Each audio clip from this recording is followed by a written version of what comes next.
जैन प्यारे साथियों, मैं आपका आदर सर स्वागत करता हूँ लाइव क्लासेस के बेहतरीन प्लेटफॉर्म पे। देखिए, एक कॉन्सेप्ट सीरीज हम लोगों ने स्टार्ट किया। जैसे मैथ का कॉन्सेप्ट सीरीज चल रहा है, तो वैसे रीजनिंग का भी चल रहा है। देखिए, आज जो पहला लेक्चर हम लोग का होने वाला है वो आपके ब्लड रिलेशन के ऊपर होने वाला है। ठीक है, इसमें तीन, इस सीरीज में ब्लड रिलेशन के तीन लेक्चर्स आएंगे। बहुत ही छोटे छोटे लेक्चर्स होंगे जिसमें आपके तीनों टाइप्स के बारे में बात किया जाएगा। ठीक है ना। और उसके बाहर, चाहे आप रेलवे का एग्जाम दें, चाहे आप एसएससी का एग्जाम दें, चाहे किसी भी कॉम्पिटेटिव एग्जाम को आप देने का प्रयास करें, सभी में आपको उस टाइप के क्वेश्चन मिल जाएंगे। ठीक है, तो आइए पहला जो हम लोग लेक्चर स्टार्ट करते हैं ब्लड रिलेशन का। इसमें क्या होगा, सबसे पहले आपको टाइप के बारे में बता देते हैं कि ब्लड रिलेशन के कितने टाइप्स होते हैं, क्या होता है, कैसे होता है। देखिए, अगर ब्लड रिलेशन के बारे में बात करेंगे, अगर ब्लड रिलेशन से संबंधित अगर ब्लड रिलेशन से संबंधित क्वेश्चंस की बात करेंगे तो कैसे आते हैं, जरा देखिएगा। ब्लड रिलेशन से संबंधित अगर क्वेश्चंस की बात करेंगे तो देखिए, सबसे पहला जो इसमें टाइप आता है वो आपका पजल फॉर्म का टाइप होता है ना। पजल फॉर्म का आपका टाइप होता है, पजल फॉर्म का आपका टाइप होता है पहला। दूसरा जो आपका होता है इंडिकेट करने वाला होता है, दूसरा जो होता है वो आपका इंडिकेट करने वाला होता है, चाहे वो डायरेक्ट हो या इनडायरेक्ट हो, चाहे वो डायरेक्ट हो या इनडायरेक्ट हो, है ना। चाहे वो डायरेक्ट या इनडायरेक्ट हो तो सीधा सीधा हम बोल देंगे कि सर वो इंडिकेशन वाले क्वेश्चन है। तो ये दूसरा टाइप हो गया। और तीसरा जो अंतिम टाइप है, जो सबसे इंपॉर्टेंट टाइप है, उसे बोलते हैं कोडेड रिलेशन। क्या बोलते हैं जी? Coded relation. कोडेड रिलेशन, है ना। ये कोडेड रिलेशन देता है। जैसे अगर एग्जाम्पल के तौर पे बोला जाए तो ऐसे करके दे देगा, ए plus B multiply C divide तुम्हारा डी, ऐसे करके क्वेश्चन दे देगा। और ए का बोल देगा कि प्लस का मतलब हो जाएगा कि A is the brother of, ऐसे करके क्वेश्चन दे देगा, A is the brother of B, है ना। यानी ए बी का भाई है, ए बी का भाई है, ऐसे क्वेश्चन दे देगा। यानी कहने का मतलब हो गया कि प्लस का मतलब ये हो गया कि ए बी का भाई है। तो इस तरह के कोड दे देगा आपको और उसको हमको सॉल्व करना है और फिर जाके हम क्वेश्चन को बना पाएंगे। तो ये कोडेड रिलेशन होता है। और ये अभी के टाइम में बात करें ना, तो जो इधर 2024 में या 2024 में जो पेपर हुआ था सीजीएल वगैरह का, ठीक है, या सीजीएल मेंस की अगर बात करेंगे तो उसमें भी इससे क्वेश्चंस बहुत ज़्यादा पूछे गए हैं। ठीक है ना। तो ये सबसे इंपॉर्टेंट होगा और ये लास्ट लेक्चर में हम इसे कर रहे होंगे। आज का जो लेक्चर होगा वो आपके पजल फॉर्म पे होगा, है ना। जितने भी पजल फॉर्म के क्वेश्चंस होते हैं बेसिक पे बात करेंगे और बेसिक से एक अच्छे लेवल पे हम लोग क्वेश्चंस को कर रहे होंगे। ठीक है ना। आइए आइए क्वेश्चंस को हम लोग सॉल्व करते हैं। ध्यान दीजिएगा कैसे इसे सॉल्व करेंगे। ठीक है, आइए क्वेश्चंस को हम लोग सॉल्व करते हैं। ठीक है।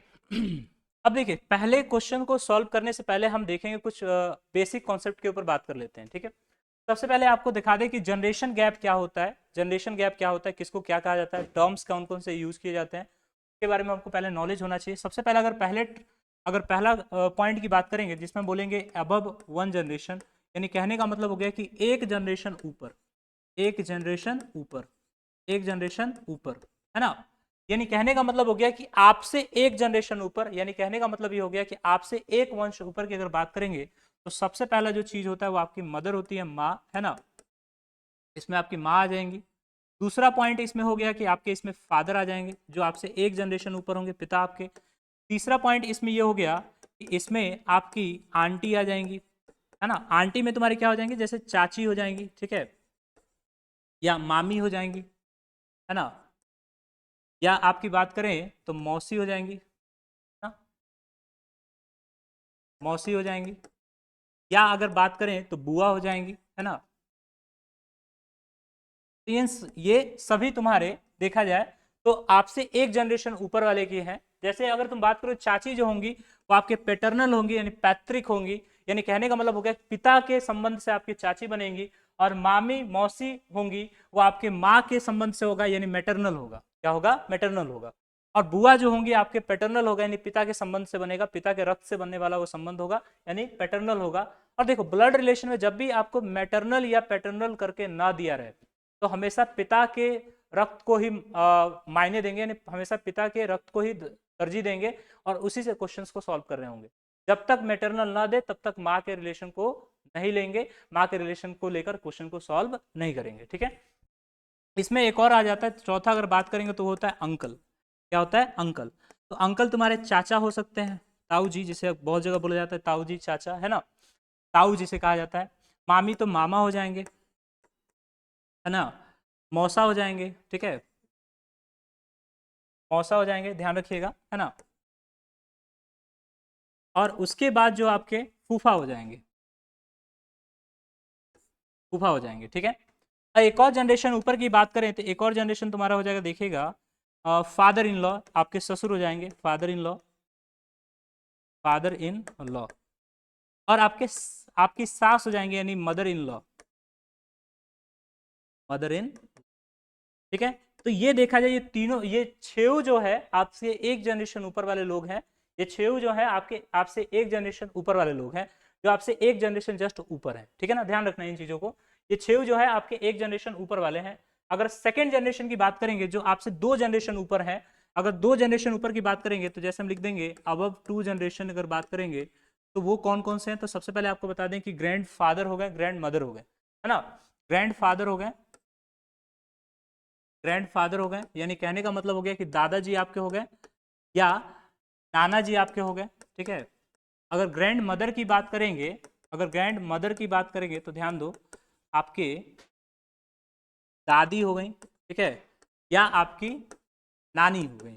तो ये जो होगा इसमें आपको याद रखना पड़ेगा, इसमें ग्रैंड मैटरनल लगाना पड़ेगा, है ना, है ना, ग्रैंड मैटरनल या मैटरनल ग्रैंड मदर लगाना पड़ेगा, मैटरनल ग्रैंड फादर लगाना पड़ेगा, किसके लिए, नाना नानी के लिए। अगर ग्रैंड फादर सीधा लिखा रहता है तो सीधा दादा हो जाएगा, ग्रैंड फादर कहीं लिखा रहता है तो सीधा आपके दादी हो जाएंगे, ठीक है ना। अगर आपके सेम जनरेशन की बात करेंगे, सेम जनरेशन अगर आपका है, अगर सेम जनरेशन की बात करेंगे तो सेम जनरेशन में होता क्या है, अगर देखेंगे सेम जनरेशन में होता क्या है, जरा देखिएगा। अगर हम सेम जनरेशन की बात करेंगे तो सेम जनरेशन में आपके क्या क्या आ जाएंगे, जरा देखिए। सेम जनरेशन में पहला अगर पॉइंट हम देखा जाए तो ब्रदर आपका आ जाएगा, भाई, अपना भाई, खून वाला रिश्ता वाला। सिस्टर आपकी आ जाएंगी, ठीक है। और एक होता है तीसरा जो होगा, इसमें कजन आ जाएगा, क्या आ जाएगा, कजन। कजन में क्या होता है, ममेरा, चचेरा, फुफेरा, है ना, खलेरा, मौसेरा, ठीक है। तो ये सभी आ जाएगा, यानी ममेरा, चचेरा, मौसेरा, फुफेरा, ये सभी आ जाएगा कजन में, ठीक है ना। और एक होता है सिबलिंग, सहोदर जिसे कहा जाता है, सिबलिंग्स, यानी कहने का मतलब हो गया कि एक ही माता पिता के दो संतान, तो सिबलिंग्स भी उसमें आ जाएंगे। हाँ, इसमें एक भी ये भी आ जाएगा, जैसे ब्रदर इन लॉ आ जाएगा, ये भी बात करें तो ब्रदर इन लॉ भी हो जाएगा, यानी ब्रदर इन लॉ अगर बात करें तो ये भी आपका आ जाएगा, ब्रदर इन लॉ। इसे हिंदी में कहें तो इसमें ब्रदर इन लॉ, इंग्लिश में तो एक ही वर्ड है, अगर हिंदी की बात करें तो साला हो गया, है ना, देवर हो गया, जेठ हो गया, है ना, हाँ ये हो जाएगा। अब वही अगर सिस्टर इन लॉ की बात करें तो आपकी ननद हो जाएगी, ठीक है, ननद हो गई, साली हो गई, ये जो भी होता है ये आपके सेम जनरेशन में आ जाता है। क्लियर है, ध्यान रखेंगे। अब देखो यहाँ पे मेल फीमेल को दिखाने के लिए, मेल को हमेशा दिखाने के लिए प्लस का यूज करेंगे, मेल को दिखाने के लिए हमेशा किसका यूज करेंगे, प्लस का। और माइनस से हम हमेशा फीमेल को दिखाएंगे, किसको दिखाएंगे, फीमेल को दिखाएंगे, याद रखिएगा। और पति और पत्नी का अगर रिलेशन दिखाना है तो दो डबल डैश दिखाएंगे, पति और पत्नी का रिलेशन हमेशा दो डबल डैश से दिखाएंगे। आइए कुछ एग्जांपल्स करके देखते हैं, जरा देखिएगा। अगर हम पहला लिखते हैं, देखिएगा, बोले कि A is the mother of, A is the mother of B, यानी ए जो है बी की माँ है। अगर लिखेंगे ए बी की माँ है, ए बी की माँ है, हिंदी के लिए हम माफी चाहेंगे राइटिंग के लिए, ठीक है, एडजस्ट कर लीजिएगा। ए बी की माँ है, अगर ऐसे अगर बात करेंगे तो इसका रिलेशन कैसे शो करेंगे। तो अगर बात करें ए जो है बी की माँ है, किसकी माँ है, बी की माँ है, कौन, ए। तो कहने का मतलब हो गया कि सेम जनरेशन तो नहीं है, एक जनरेशन ऊपर है, माँ तो एक जनरेशन ऊपर आती है। तो कहने का मतलब कौन माँ है, ए माँ है, किसकी, बी की। तो यानी एक जनरेशन ऊपर कौन, ए माँ है, तो ए माँ है तो आपकी महिला होगी, यानी निगेटिव आपको दिखाएंगे। तो ऐसे करके हम दिखाएंगे, ऐसे हम अगर ट्री बनाएंगे तो बी की माँ कौन है, ए, तो एक जनरेशन ऊपर, एक जनरेशन ऊपर, और एरो हमेशा ऊपर की तरफ दिखाएंगे, ठीक है ना। और माइनस से ये हो गया कि ए जो है माँ है तो महिला है, तो माइनस आपका साइन हो गया, ठीक है।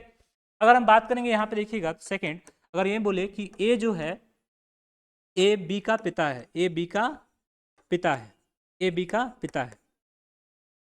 अगर ऐसे क्वेश्चन में आ जाता है ए बी का पिता है तो सिंपल सिंपल हम बोलेंगे कि ए जो है बी का पिता है, किसका पिता है, बी का पिता है। तो बी से एक जनरेशन ऊपर कौन, ए, बी से एक जनरेशन ऊपर कौन, ए, यानी ए जो है बी का पिता है, तो पिता है तो सिंपल इसके लिए क्या आएगा, प्लस आएगा। अगर वही हम तीसरे अगर एग्जाम्पल्स की बात करेंगे तो हम बोलेंगे ए जो है, ए बी का दादा है, ए बी का दादा है। अब यहाँ पे क्वेश्चन देखो, ए बी का दादा है, तो दादा इसका मतलब हो गया कि बी का पिता कौन है, ए है, बी के पिता का पिता, यानी बी के पिता का पिता, यानी एक जनरेशन फिर दूसरा जनरेशन, यानी दो जनरेशन ऊपर है। दादा मतलब दो जनरेशन, यहाँ पे देखो, दादा मतलब क्या हो गया, दो जनरेशन ऊपर, दो जनरेशन ऊपर। अब यहाँ पे देखेंगे इसके लिए कैसे हम बनाएंगे, तो देखो बी का जो पिता होगा, बी का जो पिता होगा यहाँ प्लस कोई होगा हमको नहीं पता, उसका पिता कौन है, ए है, यानी तभी हम बोलेंगे कि ये दादा है। नहीं, कहने का मतलब हो गया कि ऐसे करके हम रिलेशन को दिखाएंगे। एक और अगर हम आपसे बोले कि जरा देखिएगा, चौथा ये हो जाएगा कि ए जो है बी का पति है, ए जो है बी का पति है। तो अगर ए बी का पति है तो जरा देखो ए जो है किसका पति है, बी का पति है, तो बी तुम्हारी क्या हो जाएगी, निगेटिव हो जाएगी। बी का पति कौन है, ए, तो ए तुम्हारा पॉजिटिव यानी पुरुष होगा, और बी तुम्हारी पत्नी है तो उसके ऊपर माइनस होगा। और पति पत्नी का रिलेशन दिखाने के लिए हमेशा दो प्लस का या दो साइंस का इक्वल्स का दिखाया जाता है, ठीक है ना। ठीक है, अब थोड़ा सा और आगे बढ़ते हैं। अगर मान के चलिए अगर कभी दे दे कि ए बी का भाई है, चचेरा भाई है, अगर मान के चलो ऐसे दे दे कि ए बी का चचेरा भाई है, चचेरा भाई है, यानी कहने का मतलब हो गया कि A is the cousin of B, A is the cousin brother of B. अगर ऐसे क्वेश्चन पूछे, हाँ याद रखिए कजन के साथ ना ही ब्रदर का इस्तेमाल करेंगे ना ही सिस्टर का इस्तेमाल करेंगे, सीधा कजन का मतलब कजन होता है, ठीक है। उसमें ये चचेरा ममेरा उसी सेम के लिए आता है, भाई बहन के लिए सिंपल हम कजन इस्तेमाल करते हैं। तो कजन के साथ ना ही ब्रदर आएगा ना ही सिस्टर आएगा, ये भी ध्यान रखना है। तो ए बी का चचेरा भाई है, यानी कहने का मतलब हो गया कि चचेरा भाई, तो सेम जनरेशन हो गया। तो कहने का मतलब हो गया कि ए जो है बी का चचेरा भाई है। अब बी के जेंडर के बारे में हमको नहीं पता है कि बी फीमेल है कि मेल है, तो इसके ऊपर कुछ नहीं करेंगे। मगर ए भाई है तो इसमें सेम डायरेक्शन हो जाएगा, सेम जनरेशन में सेम लेवल पे खींचेंगे। और चूंकि ए भाई है तो इसके लिए क्या आ जाएगा, प्लस आ जाएगा, यानी ए जो है बी का चचेरा भाई है, ठीक है। अब ये भी होगा, जरा देखिएगा कि ए बी का सहोदर है, ये भी एक शब्द है सहोदर। सहोदर होता है जो सिबलिंग्स के लिए यूज किया जाता है, यानी एक ही माता पिता के दो संतान, एक ही माता पिता के दो संतान। यानी कहने का मतलब हो गया कि ए बी का सिबलिंग्स है। अब हमको नहीं पता है कि ए महिला है कि बी महिला है ना, ए पुरुष है कि बी पुरुष है, नहीं पता तो छोड़ देंगे। अब किसका है तो बोलेंगे ये प्लस माइनस कोई इसका पिता होगा और कोई इसकी माँ होगी, यानी एक ही माता पिता के दो संतान यानी सिबलिंग्स, सहोदर, ठीक है। ये हमारे बेसिक के बारे में बात हुई। अगर ये आपको समझ आ चुका होगा तो आपको क्वेश्चंस भी समझ आएगा, ठीक है। अब इसमें एक दो और अगर बात करें, जैसे देखिएगा अगर हम बात करें यहाँ पे देखिए, जैसे यहाँ पे देखिएगा अगर हम बोले कि ए है, ए बी का पिता है, जो ए बी का पिता है जो सी का भाई है, जो सी का भाई है, जो सी का भाई है। अगर इसको इंग्लिश में लिखे तो क्या लिखेंगे, A is the father of B, who is brother of brother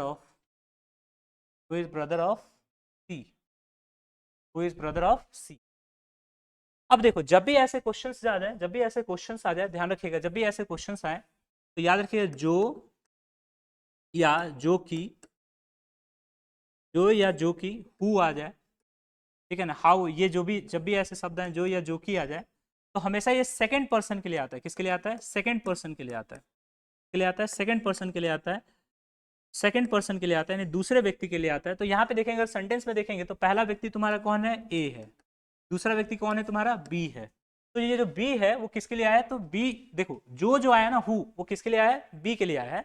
यानी कहने का मतलब हो गया कि जो या जो की जब भी सेंटेंस में आ जाए तो हमेशा दूसरे व्यक्ति के लिए आएगा। जैसे यहाँ पे देखो ए बी का पिता है जो सी का भाई है, यानी कहने का मतलब हो गया कि पहला व्यक्ति तुम्हारा ए है और दूसरा व्यक्ति तुम्हारा क्या है, बी है, और सी जो है वो किसके लिए आया है, दूसरे के लिए आया, यानी बी के लिए आया है, ठीक है ना। तो इसका अगर हम ग्राफ बनाए, अगर इसको हम रिप्रेजेंट करें तो कैसे रिप्रेजेंट करेंगे, देखिएगा कि ए बी का पिता है, ए जो है वो बी का पिता है, तो एक जनरेशन ऊपर कौन, बी का पिता है कौन, ए, तो ए तुम्हारा पॉजिटिव हो गया, ठीक है। और जो सी का भाई है, यानी कहने का मतलब सी का भाई है कौन, बी सी का भाई है, तो बी सी का भाई है, तो भाई है तो बी तुम्हारा पॉजिटिव। अब सी के बारे में पता नहीं है कि पॉजिटिव है कि निगेटिव है, तो कुछ इस प्रकार से हम इसका डायरेक्शन, मतलब कुछ इस प्रकार से इसको हम रिप्रेजेंट करेंगे।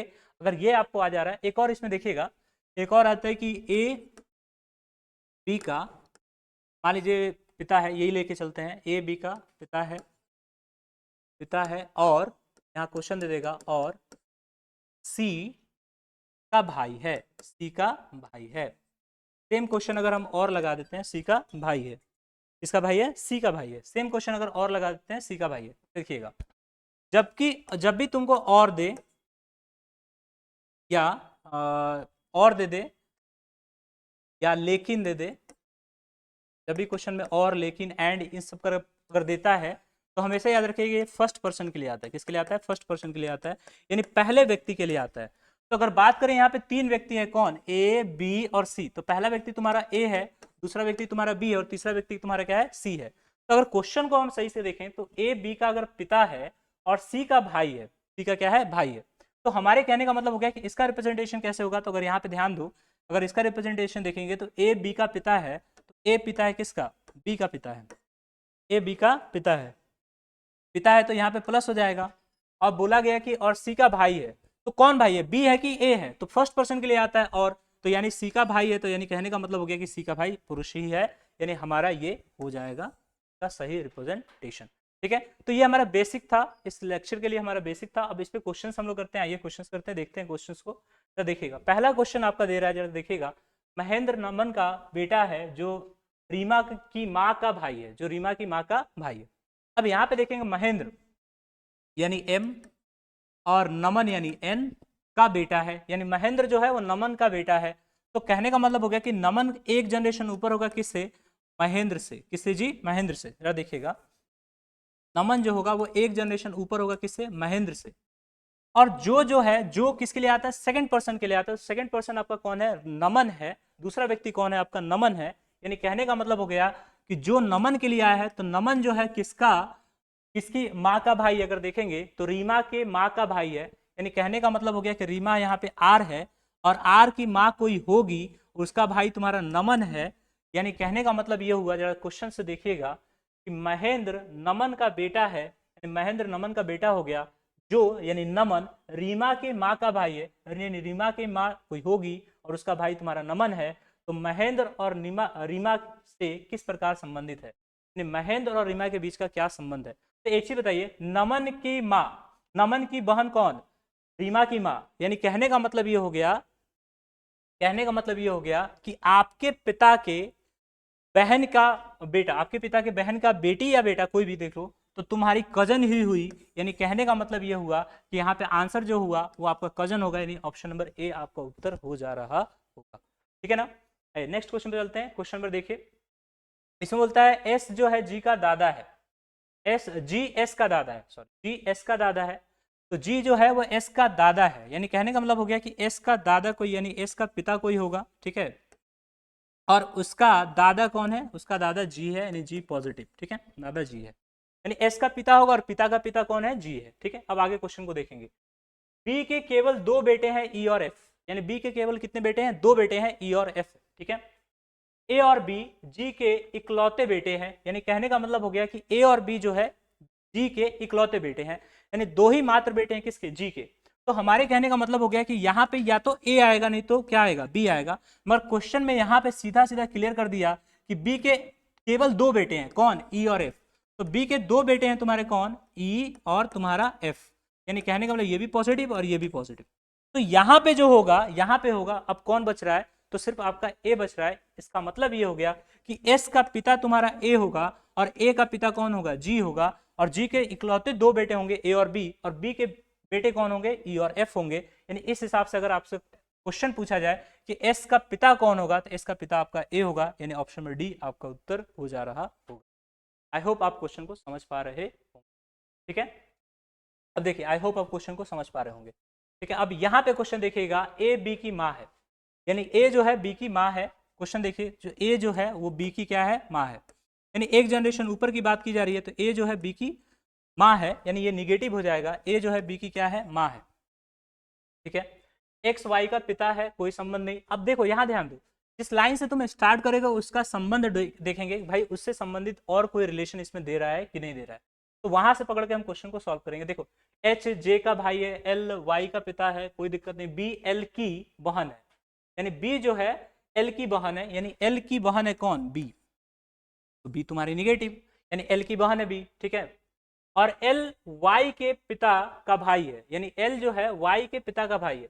यानी कहने का मतलब हो गया कि आगे इसको क्वेश्चन को पढ़ेंगे, फिर बाद में हम इसको सॉल्व करेंगे। पहले यहाँ देखो, यहाँ पे देखिएगा, बी एल की बहन है और जे एल ए का पिता है, यानी जे जो है वो ए का क्या है? पिता है। जे ए का पति, सॉरी जे ए का पति है, यानी कहने का मतलब हो गया कि जे जो है वो ए का पति है, यानी ये पॉजिटिव हो गया और ये तुम्हारा पति पत्नी का यहाँ रिलेशन हो गया। आगे देखेंगे जे वाई से किस प्रकार संबंधित है, और यहाँ पे अगर देखेंगे आगे देखो एच जे का भाई है, यानी कहने का मतलब हो गया कि एच जो है वो जे का भाई है, यानी कहने का मतलब ये हो गया कि एच भाई है किसका, जे का भाई है। अब आगे क्वेश्चन को हम थोड़ा सॉल्व करेंगे, देखेंगे एल वाई के पिता का भाई है, यानी एल जो है वाई के पिता का भाई है, यानी एल जो है वाई के पिता का भाई है, एल वाई के पिता, वाई के पिता। अच्छा देखो, हाँ यहाँ देखो अगर वाई के पिता की बात करें तो यहाँ पे कोई इसका पिता होगा पॉजिटिव, कोई दिक्कत नहीं। और कौन है वाई के पिता का भाई, कौन है तुम्हारा एल है, तो ये भी तुम्हारा क्या हो गया, पॉजिटिव हो गया। अब यहाँ पे आगे क्वेश्चन देखेंगे एक्स जो है वाई का पिता है, तो सिंपल यहाँ पे कौन आ गया, एक्स आ गया। ठीक है, यानी एक्स का पिता, पिता का भाई एल और उसकी बहन ये और उसका माता पिता और इसके भाई बहन ऐसे। तो अगर इसको हम संबंध देखेंगे अंत में क्या है, जरा देखिएगा कि वाई जे जो है वाई से किस प्रकार संबंधित है, यानी जे जो है वाई से किस प्रकार संबंधित है। तो अगर बात करेंगे तो इसके भाई बहन यानी इसकी, यानी कहने का मतलब ये हो जाएगा नेफ्यू हो जाएगी, यानी भतीजी हो जाएगी, कहने का मतलब हो जाएगा भतीजी हो जाएगी। ठीक है, यानी ऑप्शन बस सी आपका उत्तर हो जाएगा। जरा देखो अगर ये पति पत्नी है और इसका बेटा बेटी ये अगर ये हो गया और उसका भाई ये होगा और उसका बेटा ये हो गया, तो नेफ्यू तो होगी, भतीजी तो होगी। ठीक है, नेक्स्ट क्वेश्चन पे चलते हैं। ये क्वेश्चन आपके इसके लिए रहेगा, होमवर्क रहेगा। ठीक है, तो आई होप हमने आपके इस टाइप के सारे क्वेश्चंस को सॉल्व करने का प्रयास किया है। जो पजल फॉर्म के क्वेश्चंस होते हैं हमने आपको इस लेक्चर में कंप्लीट करने का प्रयास किया।